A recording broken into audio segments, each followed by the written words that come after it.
اسكت اليوم. العقيد مو هيك، واليوم هذه فيش. بلا تدريب بلا شيء بلا علامة. جمالك بالفلا قادر يربح. احترام سيدي. حرام عليك يا اخي، تفضل شو عندك؟ سيدي اجت اخباريه انه قليص مفيش وما عم يتدرب. ايه معناته عم يطعموه فروج كثير هذا. طول لي بالك شوي.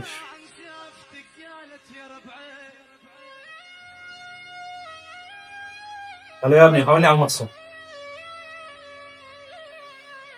اطلب لي الراد حسام. كيفك يا راد حسام؟ شو اخبارك؟ ان شاء الله بخير. شلون غليص؟ سمعنا غليص انه جتني اخباريه انه مفيش، صحيح ولا؟ والله حلو. دار عم طعموه فروج كثير. تمام. لا تعاقبه. انا جاي اعاقبه. بدي اخليه يطلع المي من نذانه بالجاموفه. انا جاي بكره على القطعه وخير ان شاء الله. شو عليه؟ عم تفيش يا غويس. شو عليه؟ دواك عندي.